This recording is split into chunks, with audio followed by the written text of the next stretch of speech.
नमस्कार मित्रहरू, आज मैले 2062 मा सोधेको क्वेसनको यहाँ सल्भ गरेर आएको छु। यो पब्लिक इन्टरनेसनल क्वेसन हो। Enumerates different theories regarding recognization state the effect of recognization and non recognization in brief. मान्यता सम्बन्धी विभिन्न सिद्धान्तहरूबारे छलफल गर्नुहोस्। संक्षिप्तमा मान्यता र अमान्यताको प्रभावबारे लेख्नुहोस्। अब सर्वप्रथम यहाँ मान्यता भने के हो त्यो बारे सामान्य जानकारी लिउँ। मान्यता भन्नाले राष्ट्रलाई अन्तर्राष्ट्रिय कानुनको विषयको रूपमा स्वीकार गर्नुलाई जनाउँदछ। फेरि म एकचोटि पढेर सुनाउँछु। एकदम सरल तरिकाले यहाँ मैले लेखेको छु। मान्यता भन्नाले राष्ट्रलाई अन्तर्राष्ट्रिय कानुनको विषयको रूपमा स्वीकार गर्नुलाई जनाउँछ। मान्यताको प्रश्न तब उत्पन्न हुन्छ जब अन्तर्राष्ट्रिय जगतमा नयाँ राष्ट्रको उत्पन्न हुन्छ। मान्यता प्राप्त भएमा नयाँ राष्ट्र अन्तर्राष्ट्रिय समुदायको पूर्ण सदस्य मानिन्छ र त्यसमाथि अन्तर्राष्ट्रिय कानुनका नियमहरू पूर्ण रूपमा लागू हुन्छ। मान्यताको वैधानिक प्रकृतिको सम्बन्धमा विभिन्न सिद्धान्तहरू छन्, जसमध्ये निर्णयात्मक र घोषणात्मक सिद्धान्त मुख्य छन्। यहाँ मान्यता सम्बन्धी मुख्य दुईवटा सिद्धान्तहरू प्रतिपादित भएका छन्। ती हुन् एउटा निर्णयात्मक सिद्धान्त, अर्को घोषणात्मक सिद्धान्त। अब निर्णयात्मक सिद्धान्त भने के हो त्यो बारे यहाँ मैले छोटो संक्षिप्तमा लेखेको छु, जुन यस प्रकार रहेको छ। मान्यताको निर्णयात्मक सिद्धान्त। मान्यताको निर्णयात्मक सिद्धान्त अनुसार मान्यता निर्णयात्मक प्रकृतिको हुन्छ, अर्थात् मान्यताद्वारा नै कुनै राजनीतिक एकाइले अन्तर्राष्ट्रिय व्यक्तित्व प्राप्त हुन्छ। छोट गरिमा भन्दा यो सिद्धान्त अनुसार मान्यताद्वारा नै राज्यको स्थापना हुन सक्ने कुरामा जोड दिएको देखिन्छ। यो सिद्धान्तले के भन्छ भने राज्यको गठनले मात्र त्यसले अन्तर्राष्ट्रिय व्यक्तित्व प्राप्त गर्न सक्दैन, जबसम्म अन्तर्राष्ट्रिय समुदायद्वारा त्यसलाई मान्यता प्राप्त हुँदैन। यसको अर्थ यदि कुनै राज्य स्थापना भयो तर त्यसलाई अन्य राष्ट्रहरूले मान्यता नदिएको खण्डमा त्यो अन्तर्राष्ट्रिय व्यक्तित्व हुन सक्दैन। हेगल, ओपनहेम, हल्यान्ड, लाउटरफाइट आदि यस सिद्धान्तका समर्थक हुन्।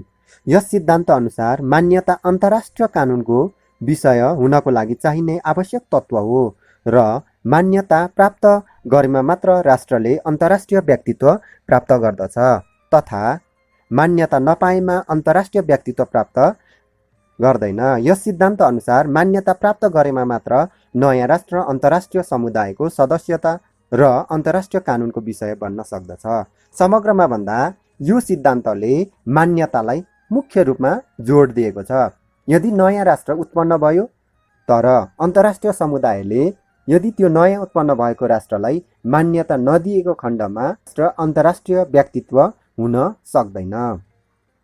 यहाँ कुनै पनि राष्ट्र अन्तर्राष्ट्रिय व्यक्तित्व हुनको लागि मान्यता अनिवार्य शर्तको रूपमा यो सिद्धान्तले लिएको छ। अर्को रहेको छ मान्यताको घोषणात्मक सिद्धान्त। निर्णयात्मक सिद्धान्तको ठिक विपरीत घोषणात्मक सिद्धान्त अनुसार मान्यताद्वारा अन्तर्राष्ट्रिय व्यक्तित्व निर्धारण गरिँदैन र मान्यता नयाँ उत्पन्न भएको राष्ट्रमा अन्तर्राष्ट्रिय व्यक्तित्व छ भन्ने कुराको घोषणा मात्र हो। यस सिद्धान्त अनुसार नयाँ राष्ट्रमा अन्तर्राष्ट्रिय व्यक्तित्व पहिलेदेखि नै रहन्छ र मान्यता दिने राष्ट्रले मान्यता दिएको घोषणा गरी नयाँ राष्ट्रसँग सम्बन्ध स्थापित गर्ने इच्छा प्रकट गरेको मात्र बोध हुन्छ। हल, वाग्नर, पिट, कवेट, फिसर यस सिद्धान्तका समर्थक हुन्। यस सिद्धान्त अनुसार मान्यता अन्तर्राष्ट्रिय कानुनको विषय उत्पन्न भएको तथ्यको घोषणा मात्र हो र यसले राष्ट्रहरूको अन्तर्राष्ट्रिय व्यक्तित्वमा कुनै प्रभाव हुँदैन। त्यसैगरी अर्को रहेको छ मान्यताको ऐच्छिक सिद्धान्त।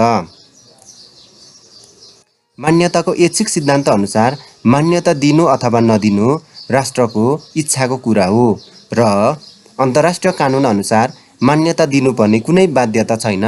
यस सिद्धान्तको निष्कर्ष यो हुन आउँछ कि राष्ट्रमा हुनुपर्ने आवश्यक तत्त्वहरू नभए पनि मान्यता दिन सकिन्छ र अत्यावश्यक तत्त्वहरू छँदाछँदै पनि मान्यता दिन इन्कार गर्न सकिन्छ। यस सिद्धान्त अन्तर्राष्ट्रिय व्यवहारसँग बढी सम्बन्धित छ। मान्यता र अमान्यताका परिणामहरू।